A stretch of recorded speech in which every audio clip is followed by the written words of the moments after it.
today. If you're new, welcome. If you haven't subscribed to my channel yet, please go ahead and click the subscribe button and just get to click on the bell notification so you don't miss any new videos. And if this video has been helpful to you or inspiring, please give it a like to show your support. Thanks. Okay, so I have been wanting to do this video for a very long time and things just keep happening. My baby is now 14 months old. No. My baby is now 15 months old and time flies. So enjoy every minute. But really, this video is going to be about loving your postpartum body. Thankfully, this is something that a lot more people are talking about now. It was something that I probably struggled the most with after this baby. And so I just really wanted to share my thoughts and tips and things that have helped me to get through this time and to see my body in a different way. I feel like this is something that a lot of women struggle with, and having gone through it 6 times, having 6 babies, and having to adjust with all those body changes, it's been something that I've thought about a lot of times, and I feel like it wasn't until this last baby that I finally felt good, even when I'm not where I'm wanting to be. And I feel like that's a really big step for me, and I'm so proud of where I've gotten with this and how I feel about myself, my body, and all that it's accomplished. And that doesn't mean that I don't want to lose weight. Like, I still do. I still plan on doing it, but I'm not focusing on the weight as much. I'm not focusing on the number. I'm just gonna focus on being healthy. And if I can be healthy and feel good outwardly and inwardly, then it will help me to be the best version of myself. So after I had my last baby, I was looking all over YouTube trying to find motivation to losing the baby weight.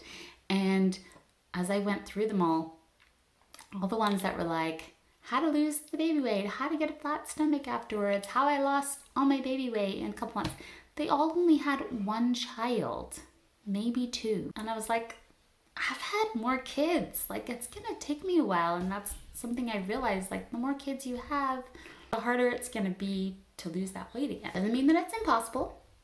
People do it. I haven't done it yet, but it doesn't mean that it's impossible. But I just wanted to create this video to show that even if we're not exactly where we want to be physically, that we can still love our bodies, feel good about ourselves, and show our bodies the love that they deserve. So those of you who don't know me, I have 6 kids, and after I had my first baby, I didn't have any issues losing weight. Breastfeeding was enough. I think I did some Pilates, but I didn't really try to do anything. I was just one of those lucky ones that the weight just fell off. And I actually got thinner than I'd even been in high school. But then I got pregnant with baby number 2 when my oldest was only a year old. And so I didn't really get to enjoy that for very long. Then after my second baby, I was able to lose all the weight, and I actually did P90X and got in really good shape. And then the last week of P90X, I got pregnant. And so anyway, didn't really get to enjoy that body very long either. See the pattern. And then after him, I did P90X again a couple more times, but not on as strict of a schedule. So I did that, and then after baby number 4, I started running and did Couch to 5K, and it was awesome.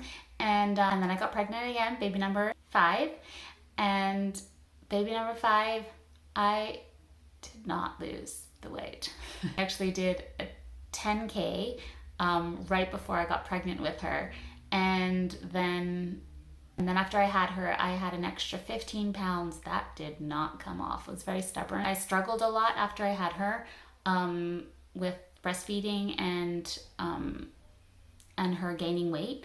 And so it was just kind of a stressful time for me for quite a few months. And I didn't end up losing all of the baby weight before I got pregnant again. And so I had an extra 15 pounds that I still needed to lose, and I was planning on losing it, and then I got pregnant. So it didn't happen. And then I had a rough pregnancy, baby number 6, a lot of difficulties, and I spent a lot of time kind of on bed rest and in bed. And I lost a lot of muscle and gained a lot of weight. And then after I had him, so usually within the first 2 weeks of having a baby, I lose about 20 pounds. And after the first week of my last baby, I lost 20 pounds. And I was like, it's only the first week and I've already lost 20 pounds. Maybe it's going to keep falling off of me. No, it stopped. And I didn't lose any more weight for quite a few months. And I've tried different things. I know how to eat healthy. I know what I need to exercise. I know all the things. I've been through them time and time again. But I was struggling with this baby as well. He was struggling to gain weight, and he had the opposite problem as me.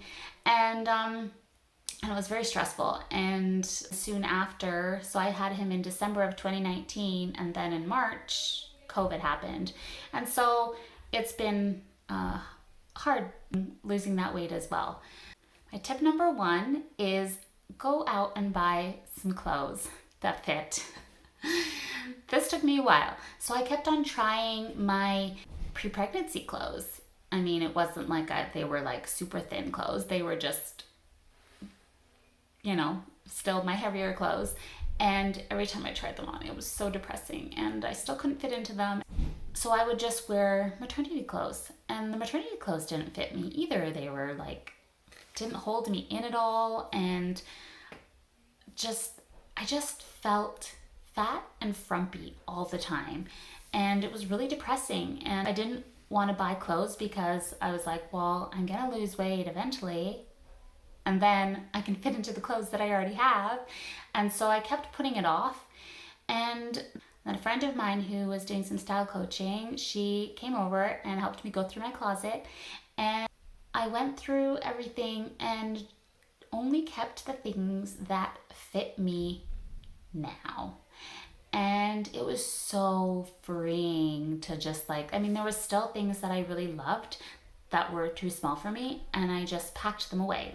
I'm not giving up. I'm still planning to lose weight. And I guess that's why I didn't want to get clothes that would fit me now, because I felt like it was giving up. And if I just buy clothes that fit me now, then I'm not going to lose that weight and live like that and not feel good about myself and not be comfortable in my body. And so that's how getting rid of those clothes and just having only clothes in my closet that fit me, which wasn't very many.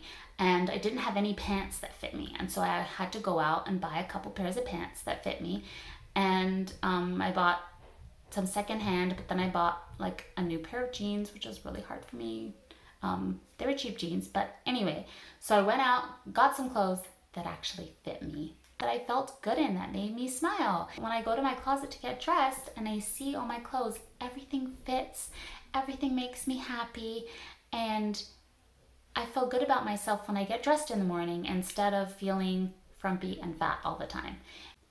Even though I've only lost 10 pounds since then, and I still have 25 something to go, I can feel good about where I am now, and I'm comfortable with the clothes that I have. So, number 1 advice is to get some clothes that actually fit you. You don't have to spend a ton of money. You can go secondhand stores, but just buy a few things that feel good, that make you smile. It will change your whole outlook and how you feel about yourself. I promise you'll feel so much better just having clothes that actually fit. Tip number 2 is to be grateful. I found this to be true with a lot of things in my life. When I am struggling to feel happy, if I can focus on gratitude and all the things that I have that I'm grateful for, it totally changes my perspective on life. And I go from this narrow, closed-minded kind of view of things and just focusing on myself to focusing on others. Be grateful. Be grateful for what you have. Be grateful that your body just gave birth to this amazing, incredible new life, and your body is amazing. It's done amazing things. And to just focus on the getting back pre-pregnancy, which, let's face it, I mean, we all want that, but it doesn't mean that we can't love our bodies where we are right now. And it's never going to be the same. The first time I remember baby number one, I was in the doctor's office, pregnant, and I remember making some comment about my chest, and my doctor looked at me with this sympathetic look on her face and was like, honey, they're never going to be the same again. I was like, oh, I think part of me just died a little bit. And your body changes, and that's part of life. I mean, we all get older, right? We all go through different things, and that's okay. And just being able to be grateful that your body can even do that, and that it can grow a human being. I mean, it's a miracle every time. And so to think that after doing this 1, 2, 3, 4, 5, 6, 7, 8, however many times you've done it, to expect no change or to get back to exactly how you were before is not realistic. Now, does that mean that we can't be healthy and we can't love our bodies and treat our bodies with the love that they deserve? No. We definitely need to do that, and that's kind of my whole point of this video too, is just loving where you are, but still aiming to progress. Not to just be like, that's the way I am and there's nothing I can do about it, so I might as well sit here and eat ice cream every day. There's times for that, but it's not going to help.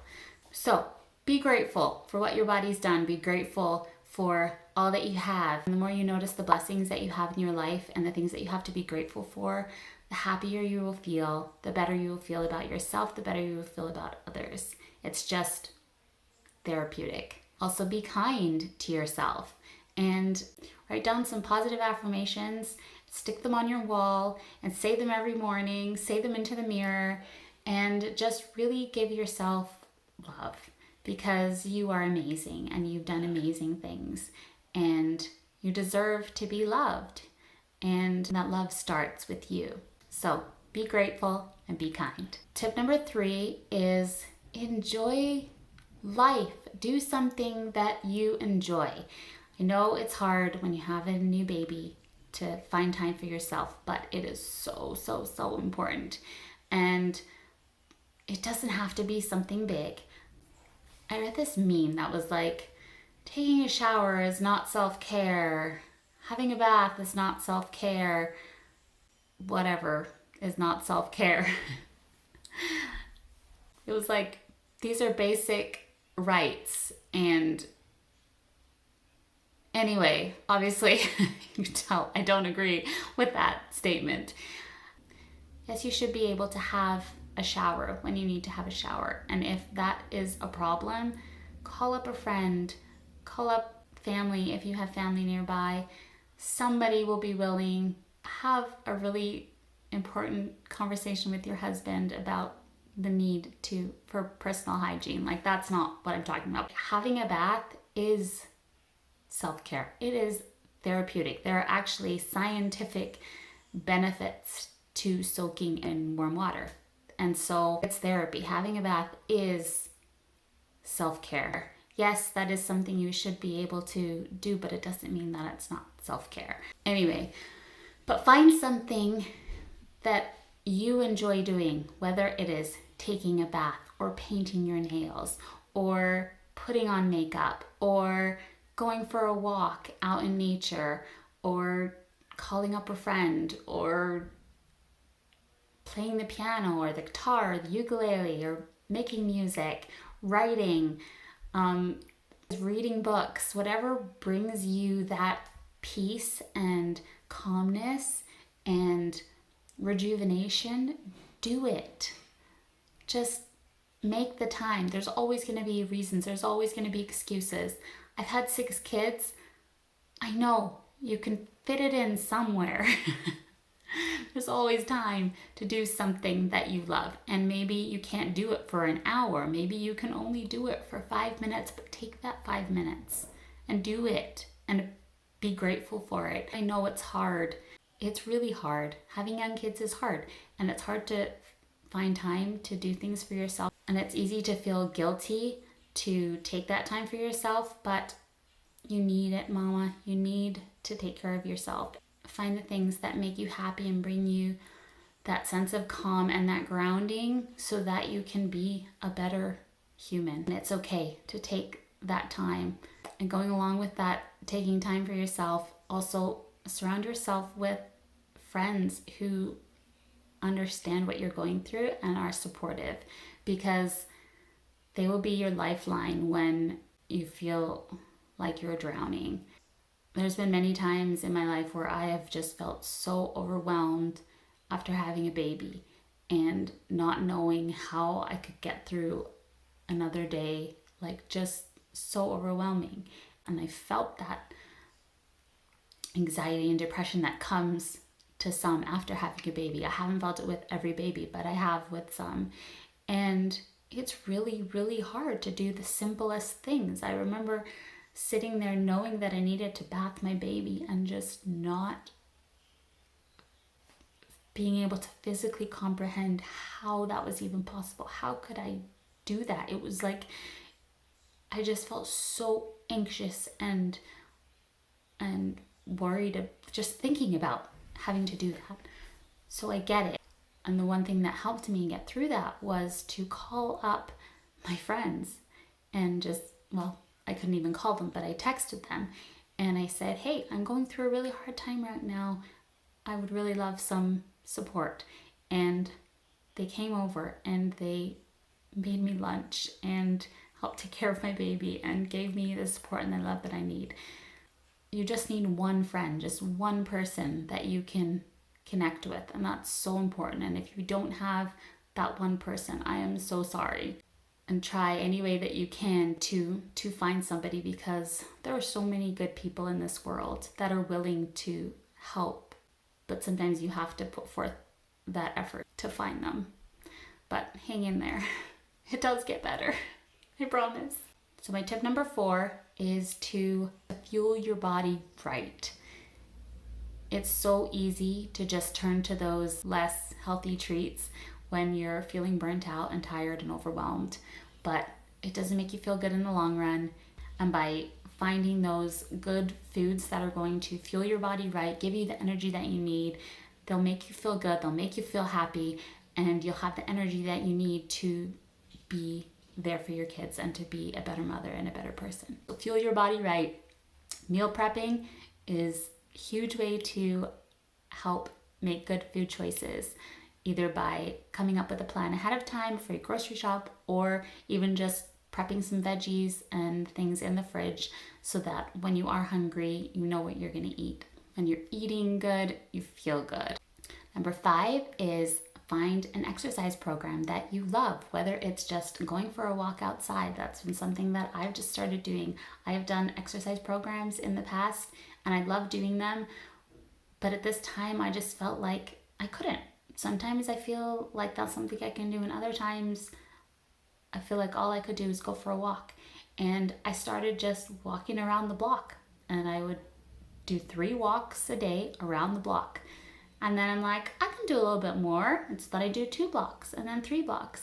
And the more you do it, the easier it becomes. So just start with something as simple as walking. If you can't walk out of your house, walk around your house. But as the weather's getting nicer now, just go for a walk.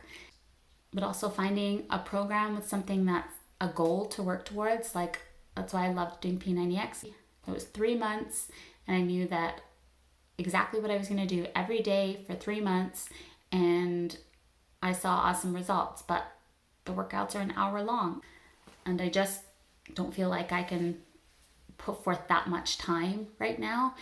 And so finding something easier, like going for a walk, has just been so good for me, and it's amazing for my mental health as well, just like getting outside. So you maybe even just getting outside, walking up and down your street, and just see how you feel. You'll just feel so much better about yourself. So I hope these tips have been helpful.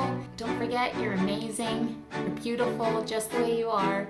Your body is incredible. Give her the love that she deserves.